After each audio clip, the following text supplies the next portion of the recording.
Hey guys, Lord Naren White here, the Holy Ghost, the one true God, back with you with the next video in my series reading The Call of the Wild by Jack London. Without further ado, returning to The Call of the Wild as read by Lord Naren White. The salient thing of this other world seemed fear.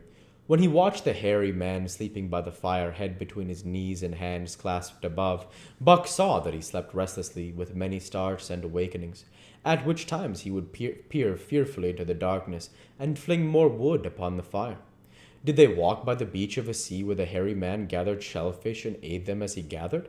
It was with eyes that roved everywhere for hidden danger, and with legs prepared to run like the wind at its first appearance.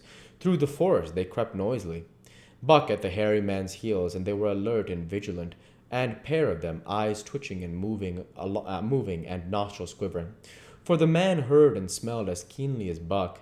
The hairy man could spring up into the trees and travel ahead as fast as on the ground, swinging by the arms from limb to limb, sometimes a dozen feet apart, letting go and catching, never falling, never missing his grip. In fact, he seemed as much at home among the trees as on the ground, and Buck had memories of nights of vigil spent beneath trees wherein the hairy man roosted, holding on tightly as he slept.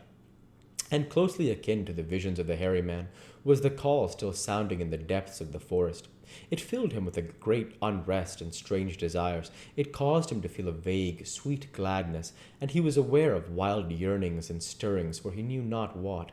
Sometimes he pursued the call into the forest, looking for it as though it were a tangible thing, barking softly or defiantly, as the mood might dictate. He would thrust his nose into the cool wood moss or into the black soil where long grasses grew, and snort with joy at the fat earth smells, or he would crouch for hours as if in concealment behind the fungus-covered trunks of fallen trees, wide-eyed and wide-eared to all that moved and sounded about him. It might be, lying thus, that he hoped to surprise this call he could not understand, but he did not know why he did these various things. He was impelled to do them, and did not reason about them at all. Irresistible impulses seized him. He would be lying in a camp, dozing lazily in the heat of the day, when suddenly his head would lift and his ears cock up, intent and listening, and he would spring to his feet and dash away, and on for hours, through the forest aisles and across the open spaces where the blackheads bunched.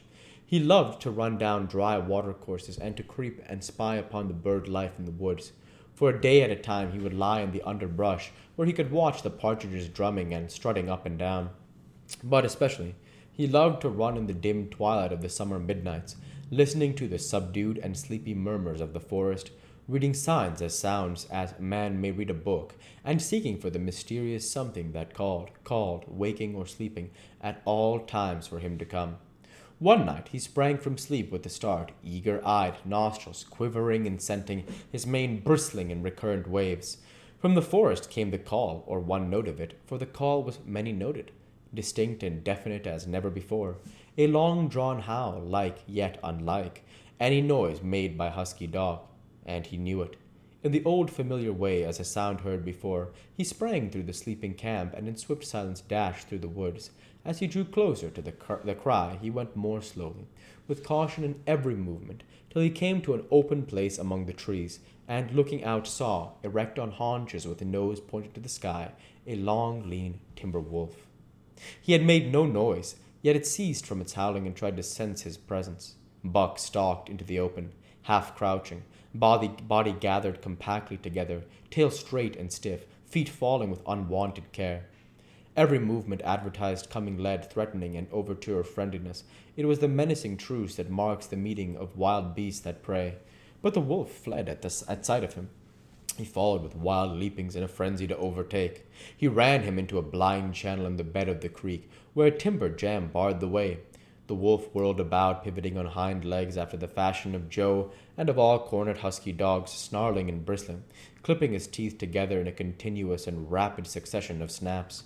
Buck did not attack, but circled him about and hedged him in with friendly advances. The wolf was suspicious and afraid, for Buck made three of him in weight, while his head barely reached Buck's shoulder. Watching his chance, he darted away, and the chase was resumed. Time and again he was cornered, and the thing repeated. Though he was in poor condition, or Buck could not so easily have overtaken him. He would run till Buck's head was even with his flank, when he would whirl around at bay only to dash away again at the first opportunity. But in the end, Buck's pertinency was rewarded, for the wolf, finding that no harm was intended, finally sniffed noses with him. Then they became friendly and played about in the nervous, half-coy way with which fierce beasts belie their fierceness. After some time of this, the wolf started off at an easy lope in the manner that plainly showed he was going somewhere. He made it clear to Buck that he was to come, and they ran side by side through the somber twilight straight up the creek bed, into the gorge from which it issued, and across the bleak divide where it took its rise. On the opposite slope of the watershed, they came down into a level country where were great stretches of forest and many streams, and through these great stretches they ran steadily, hour after hour, the sun rising higher and glowing warmer. Buck was wildly glad. He knew he was at last answering the call, running by the side of his wood brother toward the place from where the call surely came. Old memories were coming upon him fast, and he was stirring to them, as of old he stirred to the realities of which they were the shadows. He had done this thing before, somewhere in that other and dimly remembered world, and he was doing it again now, running free in the open. The unpacked earth underfoot, the wide sky overhead. They stopped by a running stream to drink, and stopping, Buck remembered John Thornton. He sat down. The wolf started on toward the place from where the call surely came, then returned to him, sniffing noses and making actions as though to encourage him. But Buck turned about and started slowly on the back track. For the better part of an hour the wild brother ran by his side, whining softly. Then he sat down, pointed his nose upward, and howled. It was a mournful howl, and as Buck held steadily on his way, he heard it grow faint and fainter until it was lost in the distance. John Thornton was eating dinner when Buck dashed into camp, and sprang upon him in a frenzy of affection, overturning him, scrambling upon him, licking his face, biting his hand, playing the general tomfool, as John Thornton characterized it, the while he shook Buck back and forth and cursed him lovingly. For 2 days and nights Buck never left camp, never left Thornton out of his sight. He followed him about at his work, watched him while he ate, saw him into his blankets at night and out of them in the morning. But after 2 days, the call in the forest began to sound more imperiously than ever. Buck's restlessness came back on him, and he was haunted by recollections of the wild brother and of the smiling land beyond the divide, and the run by side through the wide forest stretches. Once again he took to wandering in the woods, but the wild brother came no more, and though he listened through long vigils, the mournful howl was never raised. He began to sleep out at night, staying away from camp for days at a time, and once he crossed the divide at the head of the creek and went down into the land of timber and streams. There he wandered for a week, seeking vainly for fresh sign of the wild brother, killing his meat as he traveled, and traveling with the long, easy lope that never seems to tire. He fished for salmon in a broad stream that emptied somewhere into the sea, and by this stream he killed a large black bear, blinded by the mosquitoes while likewise fishing, and raging through the forest helpless and terrible. Even so, it was a hard fight, and it aroused the last latent remnants of Buck's ferocity. And 2 days later, when he returned to his kill and found a dozen wolverines quarreling over the spoil, he scattered them like chaff, and those that fled left 2 behind who would quarrel no more. The blood longing became stronger than ever before. He was a killer, a thing that preyed, living on the things that lived, unaided, alone, by virtue of his own strength and prowess, surviving triumphantly in a hostile environment where only the strong survived. Because of all this, he became possessed of a great pride in himself, which communicated itself like a contagion to his physical being.